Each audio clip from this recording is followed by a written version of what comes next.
तो चलिए दोस्तों, आज मैं आपको बताएंगे बायोलॉजी का जैव प्रक्रम है। इसे आपको 100 प्रश्न बताएंगे। 100 प्रश्न रहेगा, इससे अलग से प्रश्न नहीं बनने वाला है। यानी क्लास 10th के लिए है, यानी क्लास 10वीं के लिए है। आपको अगर जो फर्स्ट चैप्टर बायोलॉजी का पढ़िएगा, उसमें जैव प्रक्रम होता है, उसमें से आपको 100 प्रश्न इसमें देखने को मिलेगा। वीडियो तो लेंथ हो जाएगा, 20 मिनट का होगा, चाहे 15 मिनट से पल से होगा।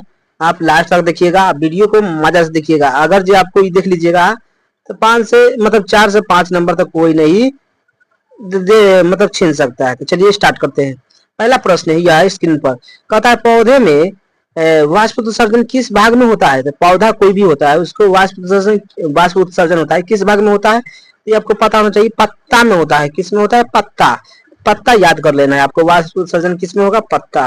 दूसरा प्रश्न है, मानव रक्त में उपस्थित यूरिया की मात्रा कितना होता है? यानी मानव जो मनुष्य होता है, उसको खून में कितना % यूरिया होता है? यह प्रश्न आपको पता होना चाहिए। 20 mg मतलब मिलीग्राम। 20 mg मतलब क्या होता है? मिलीग्राम। 20 मिलीग्राम होता है यूरिया। इतना आपको समझ आ गया होगा। अगला प्रश्न है, श्वसन क्रिया के दौरान कितनी % ऊर्जा है ताप के रूप में निकल जाता है, यानी निष्कासित होता है, मतलब निकलता है? तो 20%। कितना? 20%, यानी 20% आपको आंसर करेक्ट हो जाएगा। चलिए आगे। मनुष्य के वृक्क एक तंत्र का भाग है। यानी मनुष्य में एक वृक्क है ना, ये तंत्र का भाग है जो संबंधित है। किससे संबंधित है? ये आपको पता होना चाहिए। ये उत्सर्जन से संबंधित है, उत्सर्जन। अगला प्रश्न है, पंचमा, पौधे के वायवीय भागों से जल के निष्कर्षण की क्रिया को क्या कहते हैं? क्या कहेंगे? इसको कहेंगे वाष्प उत्सर्जन। क्या कहेंगे? वाष्प उत्सर्जन।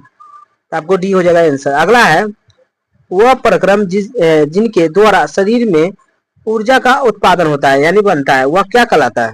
वो कहलाता है श्वसन, है कि नहीं? सांस नहीं लेंगे तो ऊर्जा नहीं बन पाएगा शरीर के अंदर। वह कौन सी क्रिया सभी जीवों के लिए अनिवार्य है? सभी जीवों के लिए अनिवार्य है। तो आपको सांस लेना सभी जीवों के लिए अनिवार्य है। जो भी जीव है वो श्वास नहीं लेता है तो समझना वो जीव नहीं हो सकता है। चलिए अगला प्रश्न है, मैग्नीशियम पाया जाता है। तो मैग्नीशियम किस में पाया जाता है? तो आपको पता होना चाहिए। जो भी क्लोरोफिल होता है, क्लोरोफिल, उसमें मैग्नीशियम पाया जाता है, चाहे हरा सब्जी में, चाहे कुछ भी मान लीजिए। अगला, मनुष्य के हृदय में कितने, मतलब मनुष्य हृदय में पाए जाते हैं? कितना बेस में पाए जाते हैं मनुष्य के हृदय में? तो 4 बेस में पाए जाते हैं मनुष्य के हृदय में। अगला प्रश्न, प्रकाश संश्लेषण के द्वारा किसकी प्राप्ति होती है? तो प्रकाश संश्लेषण के द्वारा किसकी प्राप्ति होती है? तो ये आपको पता होना चाहिए, ग्लूकोज की प्राप्ति होती है। अगला, कोशिका झिल्ली किस प्रकार की झिल्ली होती है? तो कोशिका झिल्ली किस प्रकार की कोशिका झिल्ली होती है? तो अर्धपरागीय झिल्ली होगी। कौन? अर्धपरागीय झिल्ली। यह दही के जमने में निम्नलिखित में कौन सी क्रिया होती है? तो दही के जमने में कौन सा क्रिया होती है? तो किण्वन होता है। कौन सा? किण्वन क्रिया होता है। उपचायी क्रिया के संचालन के लिए इनमें से कौन सा आवश्यक है?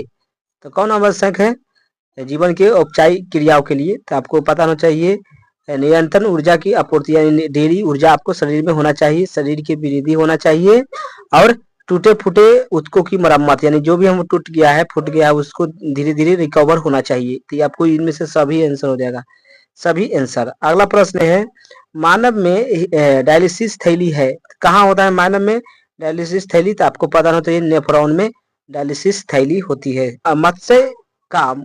मत्स्य का मुख्य श्वसन अंग है। मत्स्य मतलब मछली। मछली सांस कहाँ से लेता है? तो आपको पता होना चाहिए, गिल्स से, है कि ना? गिल्स।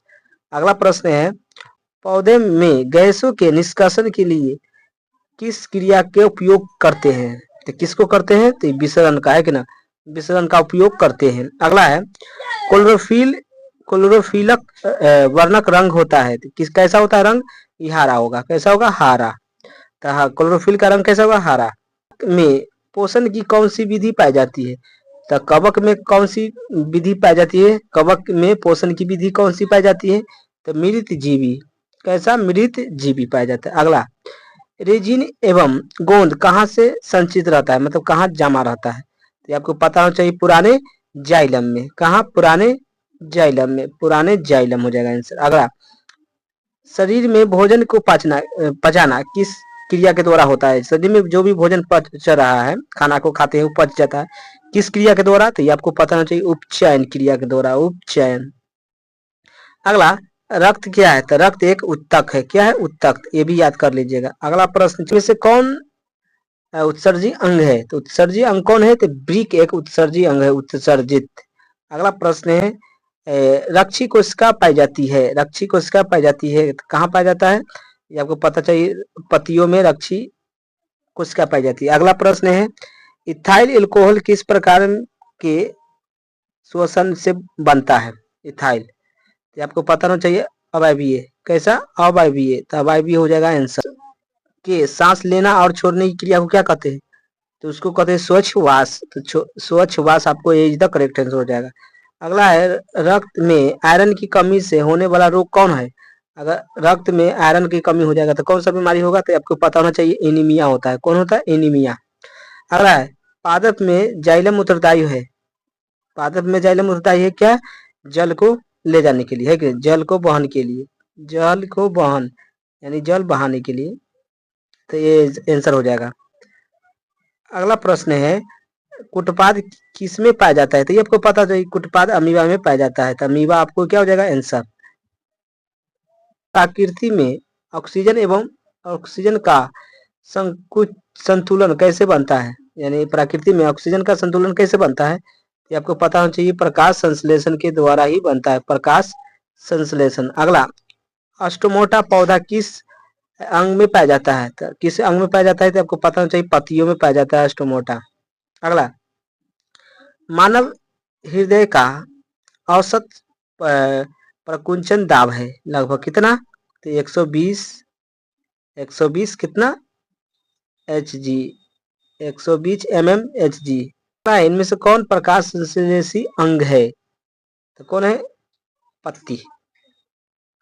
वाष्प उत्सर्जन कैसी प्रक्रिया है? तो कैसी है? भौतिकी है। कैसा है? भौतिक। अगला, शरीर में भोजन का पाचन किस अभिक्रिया के द्वारा होता है? तो आपको अभी पता है, तो ये ऑक्सीकरण हो जाएगा। क्या हो जाएगा? ऑक्सीकरण। अगला है, स्वपोषी पोषण के लिए आवश्यक है? तो आपको क्लोरोफिल, कार्बन डाइऑक्साइड, जल और सूर्य प्रकाश, सभी हो जाएगा आंसर। तो आपको सभी हो जाएगा आंसर, सभी याद कर लीजिएगा, सभी। पायरुवेट के विखंडन से यह कार्बन डाइऑक्साइड, जल तथा ऊर्जा देते हैं। यह क्रिया होती है, क्रिया किसमें होती है? तो ये माइटोकॉन्ड्रिया में क्रिया होती है। अगला, जठर ग्रंथि पाई जाती है? जठर ग्रंथि कहाँ पाई जाती है? तो ये पाया जाता है अमाशय में, अमाशय में पाया जाता है। अगला प्रश्न है, खुला परिसंचरण तंत्र किसमें पाया जाता है? तो ये पाया जाता है कॉकरोच। पौधे में पाए जाने वाला गड्ढा एवं दूधिया उत्सर्जित तरल पदार्थ को क्या कहते हैं? तो इसको कहते हैं हम लैटेक्स। क्या कहेंगे? लैटेक्स। अगला, यूरिया रक्त में कहाँ प्रवेश, यानी यूरिया रक्त में कहाँ से प्रवेश करती है? तो कहाँ से करता है? तो ये आपको पता होना चाहिए, यकृत यानी लीवर से। अगला, प्रकाश संश्लेषी होती है किसमें होता है? दिन में होता है कि ना, दिन में होता है प्रकाश। अगला प्रश्न,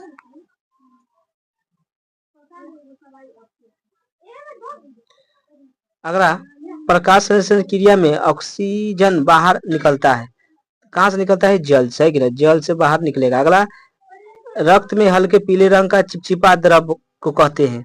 यानी ब्लड में जो भी चिपचिपा रंग रहता है हल्का, वो द्रव को क्या कहेंगे? उसको कहेंगे हम प्लाज्मा। क्या कहेंगे? प्लाज्मा। अगला है, प्रकाश संश्लेषी अंगक है, तो कौन है? हरित लवक। आपको आंसर हो जाएगा हरित लवक। बीड़ी के रचनात्मक एवं क्रियात्मक इकाई को कहते हैं? क्या कहते हैं? नेफ्रॉन कहते हैं। क्या कहेंगे? नेफ्रॉन। अगला, मनुष्य के शरीर के सबसे बड़ी ग्रंथि कौन है? सबसे बड़ा की बात करेगा तो लीवर यानी यकृत, लीवर को यकृत भी कहते हैं। अगला प्रश्न है, स्वपोषी भोजन स्वपोषी पोषण के लिए आवश्यक नहीं है, तो कौन आवश्यक नहीं होगा इसमें से? इसमें से स्वपोषी के लिए आवश्यक न होगा कौन? ऑक्सीजन। ऑक्सीजन की आवश्यकता नहीं पड़ेगा।